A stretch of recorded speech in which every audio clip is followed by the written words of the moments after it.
Hello guys, welcome back to my channel, and today we're going to be discussing a topic which has been hard for me to talk about, but I decided to read a book on it, and this was recommended by my sister, of course. Um, as my previous one of my videos, I was talking about my self-esteem, but I'm also dealing with other issues in life, like anyone else. We all deal with issues and situations, and it's okay to talk about, but I just want to bring awareness about this. This book is called The Complex PTSD Book Recovery Guide, and it's a practical guide in understanding healing from trauma.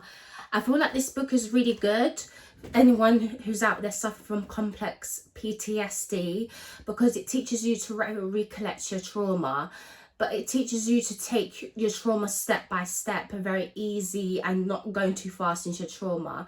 I have a lot of trauma which has started from childhood, teenage years up to adulthood, and some of these traumas are very hard, especially a lot of it as a teenager that I endured. Some of it, thinking about it, makes me feel uncomfortable, and then I realized that as soon as I looked into my journal, I had to look at my journal, and then I thought I had to write it down, because that's the only way I'm going to heal. And I'm still healing, and I'm still recovering, and there's no end point with me. There's still times when I do go on about my traumas. I'm in the process of receiving counselling soon to help me with my trauma. I feel like reading this book has helped me understand myself a bit more in depth and understand the reason behind the traumas that I may have. This book is very good for people who's also out there who, I recommend this book for anyone out there who's going through complex PTSD, who's suffering from trauma, who's going through stuff which is very tricky for them to talk about with family members, or if you just want to have a deeper understanding of your own traumatic experiences. For example, this book, you will discuss how to identify complex PTSD symptoms, how to rewrite your own personal narrative to overcome negative self-perception, which I find very powerful. So you could almost write about your own PTSD as a sign of overcoming the trauma. How trauma dictates your inner narrative through thoughts and reactions. Effective methods to conquer stress-based fear. How to improve your personal relationships. How to recognize and stop patterns of avoidance that hold you back. Strategies to managing emotional triggers and dysregulation, and so much more, which is really good. Because have you ever wondered, the author asks, because it's called The Complex PTSD Book by Damian Blair. He specifically says, do you suffer from chronic anxiety or despair? Do you often struggle to find a sense of worth or negative thinking, which is mentioned in the blurb of this book? The reality is, people who have been repeatedly exposed to stressful situations may be more likely to develop complex post-traumatic stress disorder, CPTSD. But how does one overcome this? In the Complex PTSD Recovery Guide, you will improve your physical and mental well-being by learning practical situations adapted for the most stressful therapy methods available. Research shows that people who have experienced traumatic events can recover and go on to fulfilling lives. Through evidence-based strategies addressing the symptoms of complex PTSD, it's possible to deal with the wounds of your past and improve both your mental and physical health. During your tenure as a therapist, I've seen many clients struggle through the unresolved pain, experiencing flashbacks that are both paralysing and hindrance to healing. I wrote the Complex PTSD Recovery Guide to allow others to both understand and heal from past trauma. I hope as you get this book, you'll be able to heal from the past trauma, as the author mentions, and I hope as well as I read the book again and I continue to read the book and understand my trauma, that I'm in the process of healing from it, from the trauma. In particular, in this book, it talks about stuff like, what is, if anyone out there wants to know what is complex PTSD, well, complex post-traumatic stress disorder is anxiety illness that manifests similar symptoms as post-traumatic stress disorder. Both post-traumatic stress disorder, complex PTSD are caused by experience of anything extremely distressing and can result in flashbacks, nightmares, and sleeplessness. Often with me, with my complex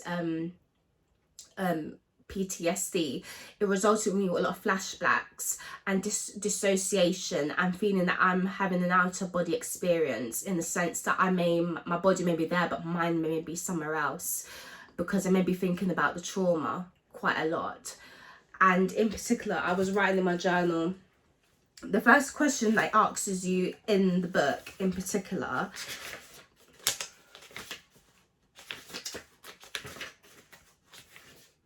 it's a self-assessment quiz.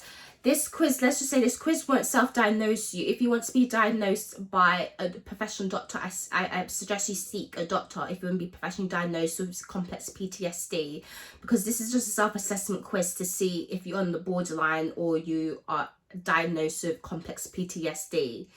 So some of these questions I decided to answer for myself.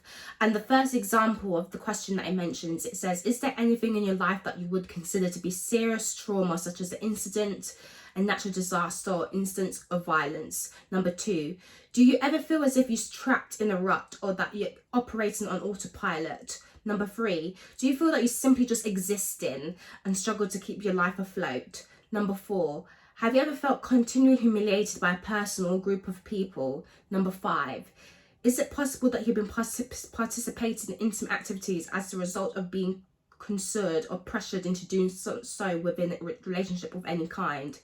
Number 6, do you have a history of repeated occurrences of mental and physical abuse, whether you were a victim or witness? Number 7, have you ever been a victim of stalking or been stalked yourself? Number 8, is it a familiar feeling to have your access to money, food, personal care, goods, or other basic necessities restricted or denied to you because of toxic individual in your life? Number 9, have you spent a lengthy amount of time living in a continual fear of another person or reaction, such as living in fear of your spouse, partner, or parent? And last one, because it's quite long, there's a list of many questions that goes up to number 21. And the last question I'm reading is number 10. Do you have any recurring behaviours or addictions, such as a yearning for certain foods or shoppings? And in particular, as I was reading it, you can also answer these questions, but I advise you to get the book and do the self-assessment quiz, as it will help you unravel yourself and unravel your post-traumatic stress disorder. In particular, if you answer 11 questions to yes, that means you have complex PTSD disorder. If you answer less than 11, it means you don't, but you still can read the book and understand yourself a bit more. It doesn't mean your trauma is not counted, because everyone's trauma is counted and everyone needs to be healed from their trauma. It's okay not to be okay, and I advise you as a person to open up to people around you, such as your friends and family, and to particularly a doctor. If you need therapy, speak to a doctor about having therapy, which is very important. That would be really good for you in particular. With me, this topic has always been tricky to open up about my trauma, because it's something that I don't really like to talk about that much. Because in myself, like from childhood, I was a victim of bullying, and bullying had an impact on my self-perception of the world. I was bullied throughout primary school by a particular girl who would turn everyone against me, who would make fun of me, who would criticise my hair, who would say to me that my hair, does it come from horsehair, and all of that. She would say little words like that towards me. She would spread false rumours. She would just simply pick on me. And I remember telling my mum about this situation, and my mum just would turn around and just like say to me that, oh, she just was compliment me and make me feel happy within myself. But it had a long-term effect, because I thought the bullying would stop. But when my mum was picking schools for me, she made sure I didn't go to the same school as her, which was good. But the bullying did continue right into secondary school, unfortunately, so it had a ripple effect. And I find this quite emotional when talking about this, because I feel within myself that I start to question the world around me. I start to question why people used to pick on me. I used to always think maybe it's just a me issue all the time. Maybe I'm the one with the problem. Maybe being different is a bad thing. Because the reason why I was picked on throughout secondary school, starting from 12 years old, going into my 13, being a teenager, starting being 13 for the first time, I was picked on because when I started secondary school, I was borderline dyslexia, and I was slow at learning, and I needed help during school. And I needed help during primary school, but I started improving throughout my secondary school years, and through that's how I was able to pass my GCSEs. But in the starting point of starting secondary school, that's on the first day I was picked on by a particular girl, and I'm gonna name her as A. what is like really hard, she picked on me quite a lot. She didn't like people who were different. She saw me in the class as an easy target because she saw I was with a teacher, and she saw that I needed like extra help, and she used that against me, and she spread rumors about that to everyone around the class and everyone against me. Even in particular, I remember one incident in science towards the end of the day when my LSA, which I'm not going to say her name, but you know who you have out there, but you saved me in that particular. I'm very thankful that you saved me in that issue, because without you I wouldn't be able to talk about this story. And sometimes this causes me to feel teary-eyed, but I realize that it's okay to cry, but I feel in this moment that I don't want to cry about this situation. I just started to question everything. Why these particular group of girls were following me around, why they were targeting me. In particular, like the LSA, she had to remove me from a classroom because after when the classroom finished, all these girls, minority group, black girls, and myself who's black, they decided to follow me around, and she had to protect me, and she had to make sure that I felt safe. And they started to like pick on me and like mimic me, and they were saying stuff, oh, where's this girl, where can I find her, like I saw in the classroom, where is she?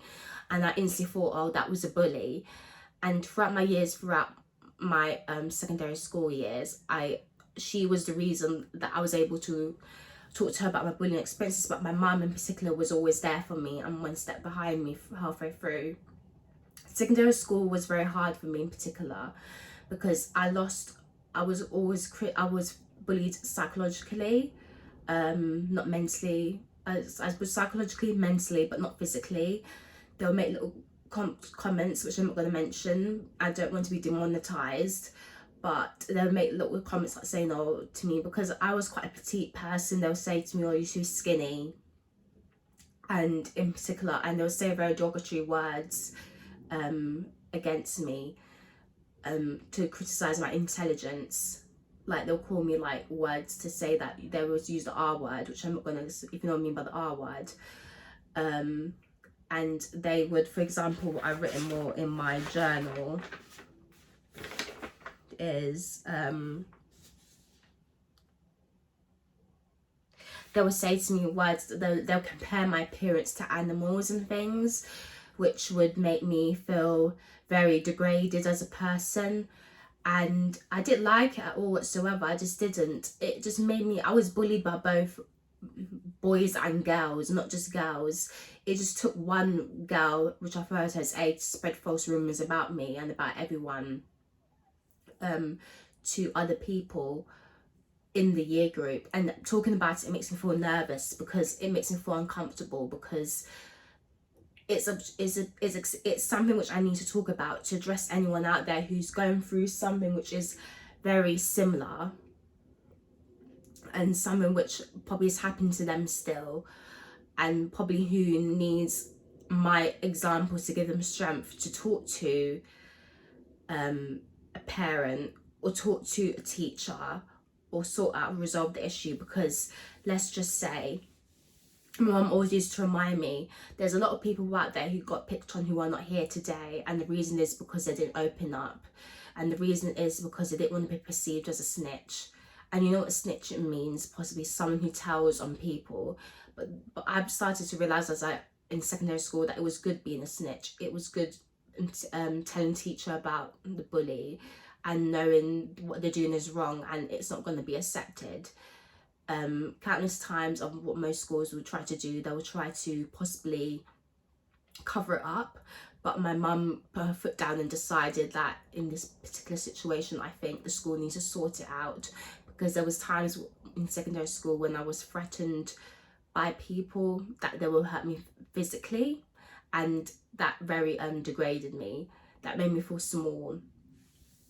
That made me feel at the time, because it was a faith school, I had the faith of the Lord by my side, and I was a religious person as well.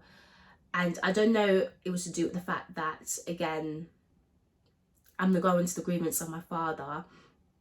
that my dad was alive, but I developed strength to not allow words to affect me. It sort of toughened me up in some ways. It taught me a lesson to not allow words to get to you. It taught me a lesson to also stand up for yourself. In particular, my mum is Jamaican, as you know, and she used to turn around and she used to say to me, use your mouth when talking, and was stand up to the bully, and that was hard for me.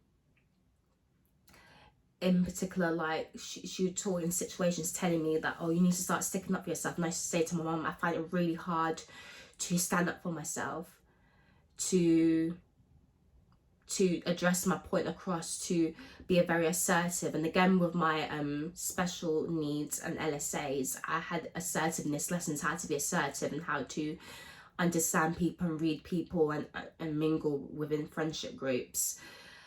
And that helped me quite a lot at the time, but that one was a big challenge for me, standing up for myself. Throughout year 8, year 9, year 10, I started to develop the confidence of sticking up for myself, which made things kind of easier for me and a bit good. But they still continued to bully me from year 7 up to year 11. I feel like the most shameful thing ever, and the thing that really like gets to me as a person, is being bullied by both genders, is realizing in yourself, it messes with your whole perception of like childhood, because you start to think that life is not a fairy tale in some ways, and that no one's going to save you or anything. It starts to make you realize that men are not kind, boys are not kind. It starts to make you realize that girls and women are not kind to you. It starts to make you realize that perhaps that's how my trauma was caused. I started to think that all men, all women, and I was thinking in secondary school, are not kind. And why was this bullying happening to me? Perhaps God was doing this to make me stronger. But perhaps I realised that the damage was already done, because they're criticising my physique. They were criticising my facial features. They were making me feel very small. But perhaps the most hardest thing ever is to comprehend in myself that to accept and have a relief that it was not my fault that I was picked on, and you should never blame yourself that you was picked on, because it can be a really hard process going through that. And also the experience of being in like going to a pilgrimage, because it was Catholic secondary school. And at the time I went to a pilgrimage in Kent, and we had been playing religious games and stuff, which was really good. We've done meditations, read passages from the Bible, and playing like a game all around in a circle, and I was in the middle. And the people who picked on me, or perhaps didn't really take to me that much, they were smirking at me. And I remember I was looking around and I felt this feeling, metaphorically, of being cornered and being watched, and it was an awful feeling. I remember playing the game and thinking in the back of my head, I just want to get out of this game. I don't want to be in this game at all whatsoever. But I always used to tell myself as a person to forgive in secondary school. There was no motto or any mantra I used to whisper to myself at secondary school. I used to talk to my mum, and my mum was my therapist for me. She used to go through it with me and like help me as a person. But perhaps studying was my strength. Knuckling down at work, making sure that I take my work seriously. Walking was my strength. Walking to school and from school was my strength. Conquering my fear, even though coming across them was my fear. Going out, being catcalled, being called the S word was my strength. Because perhaps that was a form of bullying as well. Because that was done by strangers who didn't even know me, but because I was immediately called the S word. And that's another trauma that I went through at the time, because I know I'm not one, but I was called one for it. And the most hardest thing ever is that in myself that I have to deal with is perhaps letting go of the past and understanding that people change, and understanding that people either change for the good or for the bad, unfortunately. And maybe my mum keeps on saying that you have to let go of the people who picked on you and the people who bullied you throughout secondary school. because the most hardest thing ever is dealing with the fact that perhaps there won't be no happy ending. But there was a happy ending for me in some ways, because I passed my GCSEs and I managed to go on to sixth form, which was really good. But during that time in secondary school, I was going through grievance. I lost my father to lung cancer, and that was really hard for me. With that came a lot of hope. I had a lot of positivity in me. I was very positive because I had to be strong. My mum had to be strong for me. I was very positive for my father. But the one thing that I had to deal with is the fact that he wasn't going to be on this earth for that long. But I had a lot of faith in myself, and I didn't question God or anything, because it's not God's fault. It's not God's fault, because God always has a plan for everyone, and God knows best. And you should never blame God for things like this happening to your family or anyone around you. So I always had a positive mindset that he will overcome, my father will overcome his lung cancer. But then the most hardest thing was when he passed away from lung cancer. I remember being in the living room, and mum told me by another woman, and with that, as you know, came more secrets. But then I realised mum said something which opened my eyes and made me realise that it was just between my mum and my father. It was nothing to do with me.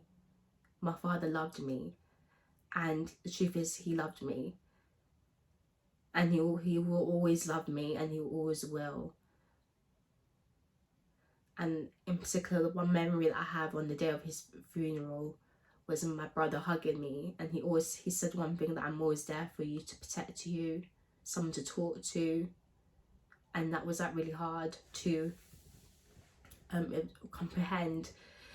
Also being at the funeral, I remember, as another trauma, is staring down at his grave, and my mum saying to me that you need to let go, you need to leave now, because everyone has gone. And I remember I just couldn't leave. I just wanted to be there, and that was really hard for me.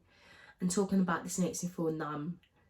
But I remember back then in 2014, 2015, it was very raw for me, and I felt a lot of pain. But now I got to the point in my life that I have healed, but I just feel numb when speaking about it, because this is my coping mechanism. I'm not sure if it's the correct coping mechanism, but that's how I cope with it. And that's how I make myself strong.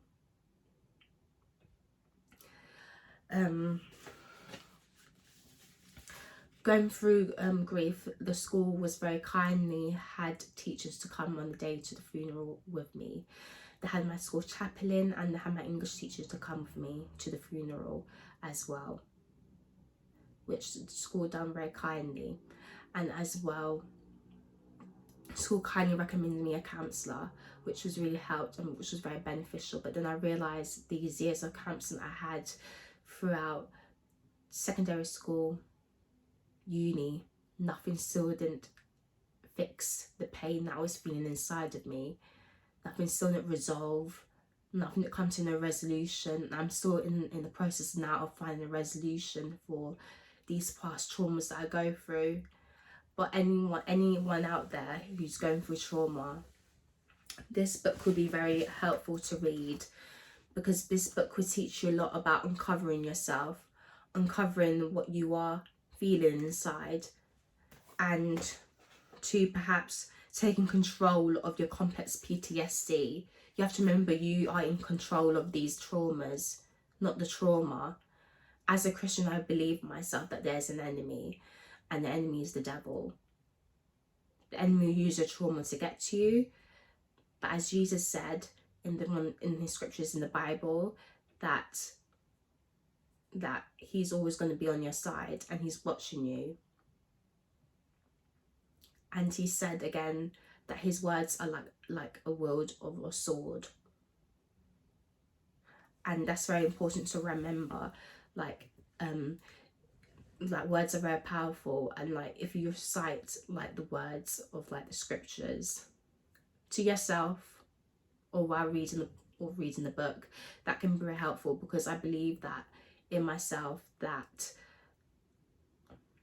the enemy, which is the trauma, wants to destroy you by these traumas, and you have to overcome them by thinking about godly things, thinking that God loves you, God made you in his image, God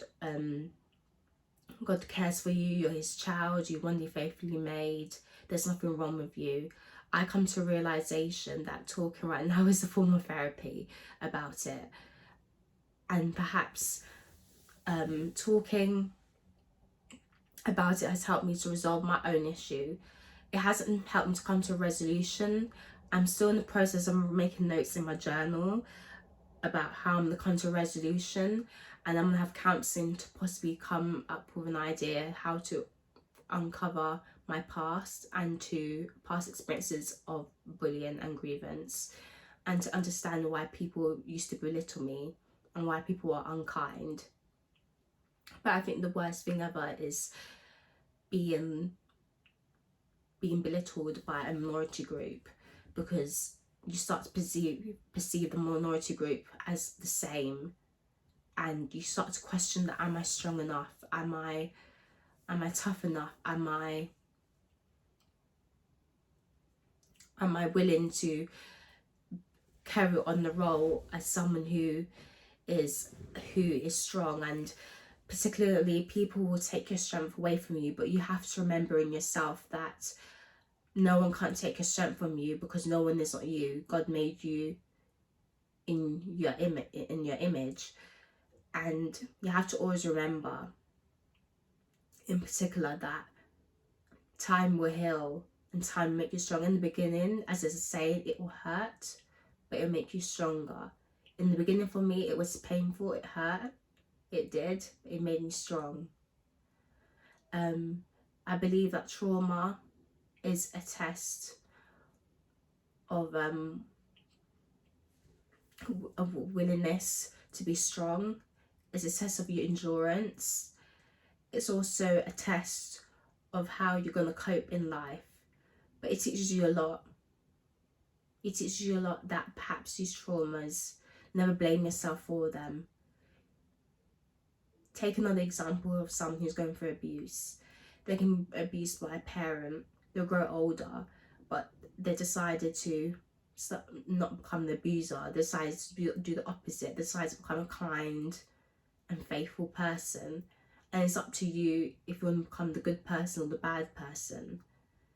And that's what it's like when it comes to trauma. You have to become a good person, and you need to learn how to forgive. And I'm in the process of learning how to forgive. Forgiveness is hard for me. Forgiveness is the one word that I find hard to comprehend and deal with. But it taught me a lot that I need to forgive myself. I need to forgive others, because if I don't forgive others, God won't forgive me. I'm in situations which I spoke to my mum when I was angry, and was saying to her that I just wish that I just said stuff that I shouldn't have said to my mum, and my mum said that wasn't Christian-like. And then it made me think that now that perhaps I need to learn how to start forgiving and get rid of the bitterness I'm feeling, and perhaps looking forward will help me. Doing stuff that I love, thinking about what makes me happy the most. What does make you happy the most? What makes you happy as a person? What makes you laugh? What makes you want to like dance? What's your favourite song? What's your favourite hobbies? All those little things in life. Like, find enjoyment out of your life, because going through trauma can block your relationships with your family and friends. So I believe by finding enjoyment in life can help you to improve yourself further as well. The good thing is that in myself, I'm so glad my sister recommended this book, because this book has healed me yet, but this book has given me the strength to write down my traumas, to make me understand myself in a deeper way, to make me unravel myself, and to perhaps tell you guys a story of my own trauma, and to inspire you to speak up, and particularly about bullying. Never be the victim. As I say, I used to be proud being the victim, but I don't like being the victim. I like to be someone who said, I was bullied, but now I overcome. I strived, I'm strong, but never be a victim. No one doesn't want a victim. People want someone who's strong. And to understand the reason why people bully you, because they don't like different, and different is good. Different proves that no one is like you in society, and that is a strength. That is a strength, and that shows within yourself that people can never take that from you. People may at school mimic you and do little childish stuff, but as soon as you reach an adult and you go out into the real world, everything changes. Being different is a good thing, and you still can go through these experiences as an adult. But remember that it's okay to open up, but don't let it have an impact on your confidence and self-esteem. The reason why I survived my years of bullying in secondary school, because I had my mum to support me, and I had a journal to write things down when I went into school, and I did stuff to improve my confidence outside curriculars, to improve my confidence. A lot of stuff in life I look back upon, which is part of the reason behind my trauma, is like in primary school I was very good at athletics, and I resisted to pursue that because of the fear of like people and being in the environment. Same with stage school. I used to love singing, dancing and acting, but stuff what other students would say had an effect on me, and I didn't want to pursue it and be in the class because I felt I was different. But perhaps looking back now, I learnt from it and I moved forward, and it made me realise that I'm there to learn. You have to remember, when you're in the class, you're there to learn, and you need to look at the bigger picture. What do you want to be when you grow up? I know what I want to be now. I want to be a writer. That's who I want to be. I want to inspire people, inspire others, the young generation and future generations to come. That's who I want to be. A role model, someone who people look up to. And also as well, by reading this book, you also learn that a lot of techniques how to deal with your PTSD, such as hearing visualization techniques, and all those type of stuff to help you deal with your emotions. Grounding techniques such as visual, smell, taste, touch. So when I was going through trauma, which is I also have non-psychosis as well, the one thing my sister used to say to me is what do you see now in the moment? Because with non-psychosis, you tend to sometimes think you see and hear things. So what I do to make myself sane, I look at real objects around me, anything that I can see properly and in reality. Because one thing that was hard for me, I found it a challenge to dictate what was reality and what is not there. And the truth is, reality, the objects were in front of me, and that was mostly quite important for me. That technique is good. So that technique is good to use. Remember what I said. What do you see right in front of you? Every time when you feel that you're conflicted by your trauma and you're starting to get flashbacks, focus on the present moment and think, what is in front of you? What can you see in the room? That is very important, because trust me, that will really help you. And that's what my sister said in the beginning when I started to have my mental health issues. But also this book focused on the triggers in your complex PTSD, which is important. It starts from the beginning of explaining definition, but then it goes into explaining all the techniques, all the scientific facts behind complex PTSD and what it can be used to help you as a person. But it's not a scientific book, so it won't bore you. It's a book to be there to help you as a person. So I hope you guys enjoy listening to this video and my story. This video was really hard because I was reviewing this book and also talking about my own personal experiences. So I hope you find my personal experiences of my trauma as inspiration. But I hope you purchase this book. This book is available on Amazon and in particular bookstores as well. This is not sponsored, so you can purchase this book on Amazon or in bookstores, anywhere. And I recommend, if you purchase the book, to go in the comment section and share. I'm actually quite happy to share I'm actually quite happy to find out how you guys are dealing with your own mental health, and what techniques you use and your own personal strengths to show that you are dealing with your own mental health. But I hope you like this video. I hope you enjoyed this video. As I said in the video previously, I'm gonna be consistent with my videos. In particular, this video was really hard for me to do, but I done it and I'm very happy, and that is an accomplishment. I feel really happy in that. I hope you enjoyed watching this video, and bye.